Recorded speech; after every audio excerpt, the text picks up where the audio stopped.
신령한 자는 무엇이 다른가? 라는 제목으로 함께 은혜를 나누겠습니다. 지금 갈라디아서를 계속 우리가 살피고 있습니다. 이 갈라디아 성도들은요, 바울을 통해 복음을 들었던 자들입니다. 바로 오직 믿음으로 의롭게 함을 받아서 살아가는 그 복음, 그것을 가지고 살아가고 있었습니다.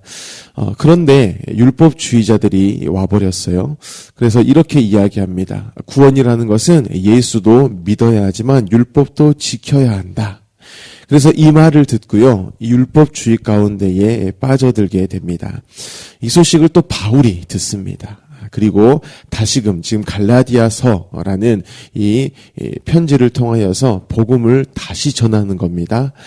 그 전제가 있고 오늘 또 6장이 설명이 되고 있는 겁니다. 다시 한번 1절을 제가 읽겠습니다. 형제들아, 사람이 만일 무슨 범죄한 일이 드러나거든 신령한 너희는 온유한 심령으로 그러한 자를 바로잡고 너 자신을 살펴보아 너도 시험을 받을까 두려워하라 라고 말씀합니다. 누군가 범죄한 일이 드러났대요. 그것에 대해서 뭐 해라? 바로 잡아야 한다라고 말씀합니다. 그런데 이 범죄한 일에 대해서 바로 잡아야 하는 그 사람들이 어떠한 사람들인가라는 그런 조건이 붙습니다. 바로 온유한 심령으로 바로 잡으라고 말씀합니다. 이때 온유한 심령을 다른 성경 번역을 보니까 온유한 영, 온유한 성령, 온유한 마음 이렇게 번역합니다. 즉 범죄한 일이 드러나게 되면 예전처럼 율법주의자처럼 정죄하거나 이렇게 하지 말라는 것이죠. 온유한 성령, 온유한 마음으로 그렇게 대해라라고 말씀하고 있습니다. 그런데 이때에 범죄한 자들에게 대해서 이 온유한 심령으로 대할 그들이 어떠한 자인가 이것까지도 지금 1절이 기록하고 있습니다. 우리 설교 제목과 같았죠. 어떠한 자들? 신령한 자입니다. 신령한 너희입니다. 신령한 너희, 이것을 또 다른 성경에 보니까 성령을 따라 살아가는 자입니다. 성령의 인도를 따라 사는 사람, 또 성령의 지도를 따라 사는 사람, 이렇게 다양하게 번역이 되어 있습니다. 그러므로 이 신령한 너희, 또 온유한 심령, 이 두 가지를 함께 이해하면 이렇습니다. 성령의 인도를 따르는 너희가 성령의 온유하심으로써 공동체 안에 드러난 범죄한 일들을 바로 잡아라. 이것을 지금 본문이 말씀합니다. 바로 이 공동체 안에는요, 언제나 이런 범죄하는 일들이 있고 그게 감춰져 있는 것이 아니라 드러난다라는 겁니다. 그런데 그것을 바로 잡아야 해요. 그것이 성도에게 또한 주어진 일인데요. 그 모든 주도권이 누구에게 있다라는 것일까요? 바로 성령 하나님께 있다. 이렇게 바울이 말씀하고 있습니다. 그래서 바울이 이 성령에 대해서 지금 계속 반복하고요, 강조하고 있습니다. 그래야만이 이 성도가 자기 자신이 지켜짐을 받는 거예요. 그래서 1절 마지막 부분에 이렇게 말씀하죠. 너 자신을 살펴보아 너도 시험을 받을까 두려워하라. 공동번역에서 이렇게 말씀합니다. 그리고 여러분도 유혹에 빠지지 않도록 자신을 살피십시오 라고 말씀합니다. 성령에 대해 반복하는 이유는 이 성도들이 유혹에 빠지지 않도록 하기 위해서다. 이렇게 말씀합니다. 여기에서 유혹에 빠진다는 것은요, 단순히 너 죄 짓게 된다. 이런 게 아닙니다. 바로 그 범죄에 대해서요. 드러나버린 그 범죄에 대해서 정죄하는 그 일에 네가 빠지지 않도록 너는 성령의 인도를 계속 따라가야 한다.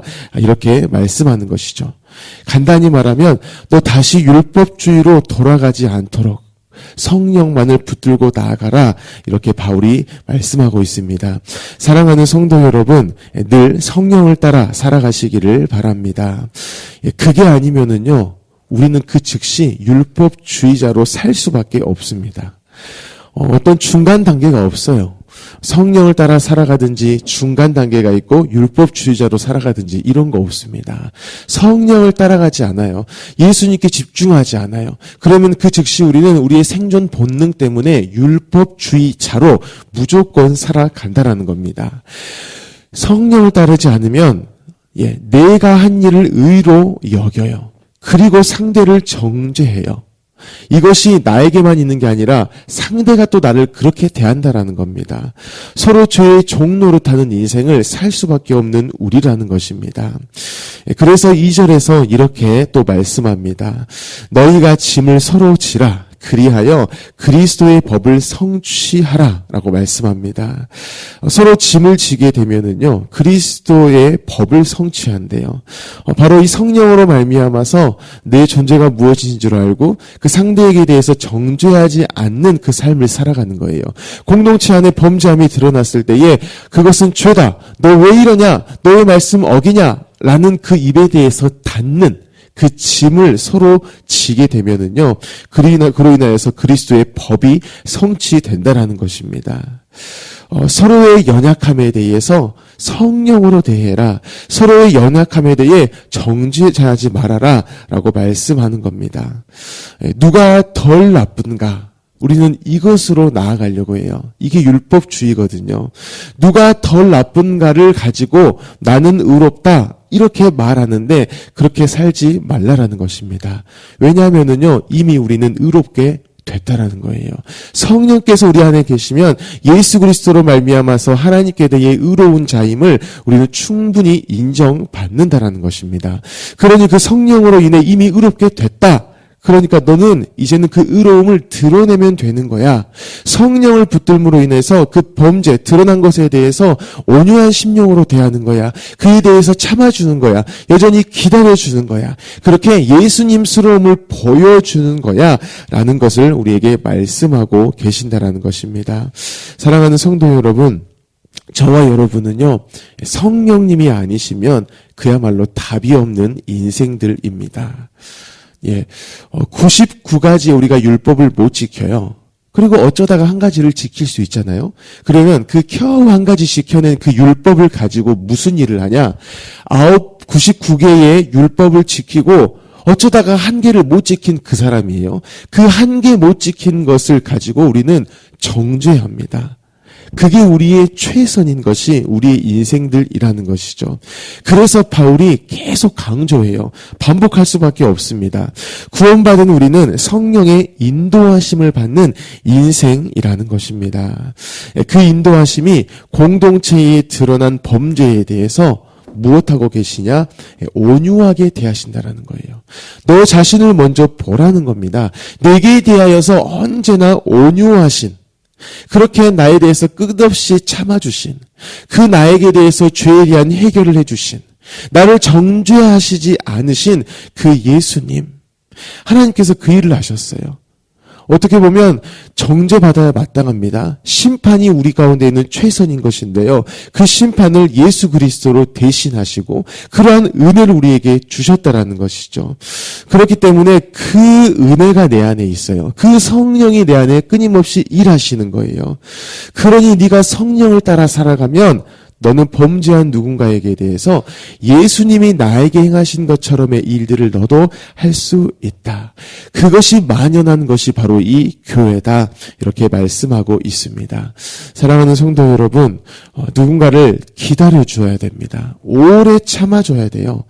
사랑하라고 말씀하잖아요.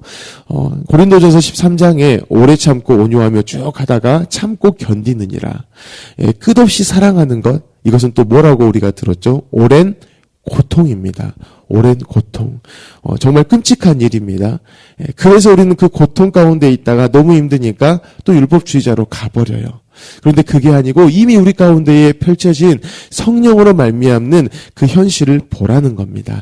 나에게 대해서 그렇게 또 율법주의자로 가려는 나에게 대해서 끝없이 오랜 고통 가운데 참아주시는 그 성령께서 내 안에 계시니 너도 다시 한번 그 성령께 집중하여서 성도들에게 대해 그런 태도를 보이라는 것입니다. 오늘 하루요, 우리가 그 하루를 살아가는 겁니다. 이렇게 말씀을 듣고 집에 가죠. 오늘 은혜 받았어. 문 열고 들어가자마자 우리는 정죄할 일이 너무나 많다라는 것입니다. 우리 남편에게 대해, 아내에게 대해, 자녀에게 대해, 또 우리 미래 세대는 학교에 가면 그런 일들을 무수히 만납니다. 하지만 우리는 성령이 함께 하신다라는 거예요. 정죄하는 것만 우리의 인생의 전부가 아니라 그 정죄함을 받아야 하는 우리에게 대해서 정죄하지 않고 구원하신 그 예수님이 함께 계시니 그 예수님으로 말미암아서 오늘 하루도요 우리는 성령의 인도하심을 따라 온유한 심령으로 또 신령한 자로서 살아가는 것입니다. 그때 우리는 내게 임한 구원이 이것이구나.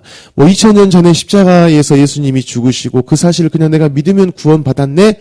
라고 어떤 그 문장으로서의 구원을 이해하는 게 아니라 오늘 하루를 살아내면 살아낼수록 내게 임했던 구원이 무엇인가가 계속 드러난다라는 겁니다. 그 기쁨을 하나님께서 우리에게 주시는 것이죠. 그것이 오늘 하루라는 겁니다. 그렇게 오늘 하루를 예수 그리스도로 말미암아서 온유한 심령으로 살아가는 저와 여러분이 되어지기를 예수님의 이름으로 축복합니다. 아멘. 우리 주신 말씀을 가지고 함께 기도하겠습니다. 하나님, 우리는 언제나 율법주의자로 살아가는 것이 너무나 쉽고 또한 우리가 사는 세상은 이미 다 율법주의자처럼 살아갑니다. 그래서 그 안에서 유별나게 어떤 신앙으로 살아가고 예수님으로 살아가고 오래 참는 일은 유별난 것처럼 느껴집니다. 또한 막심한 손해인 것처럼 느껴집니다. 하지만 우리에게 대해서 막심한 손해, 그 예수 그리스도를 내어주심으로 말미암아 우리는 그 손해를 가지고 또 세상을 살아갈 수 있음을 말씀을 통해 확인합니다. 오늘 살아가는 가정과 학교와 직장과 이 도시 가운데에서 성령이 함께 하시는 인생, 예수 그리스도의 값이 치러진 인생, 그것을 너끈히 살아내도록 인도하여 주옵소서. 그렇게 세상에게 대하여서 예수 믿는 자가 어떠한 삶을 살아가는가 이것을 드러내는 삶을 살게 하십시오라고 기도하시고 오늘 용봉마을을 위해 기도하실 때 마을장, 순장, 순원분들 위해 기도하시기 바랍니다. 우리 전반기 양육과정과 필리핀 단기선교를 위해 기도하실 때에 우리 성도님들이 양육과정을 통해 복음이 무엇인지를 배우고 또 확신한 일에 거하도록 기도하시고 단기선교를 통해서 주님과 함께 은혜의 복음을 증거하는 일 이것을 기대하며 또한 그때에 단기선교 때에 경험하도록 우리 양육과정과 단기선교를 위해 기도하시기 바랍니다. 우리 담임 목사님의 가정, 건강, 성령 충만함을 위해 기도하시고 우리 나라를 위해 또 민족을 위해서도 기도하시기 바랍니다. 우리 튀르키예에서 선교하시는 임순택 선교사님을 위해 또 견면중앙교회의 이기룡 목사님을 위해 또한 우리 광신대학교를 위해서 기도하시기 바랍니다. 모든 기도 제목을 가지고 함께 기도하겠습니다. 살아계신 하나님 아버지 너무나 감사합니다. 하나님 신령한 지혜는 하나님 성령으로 말미암아 계속해서 삶을 살아갑니다. 우리 안에 이루어진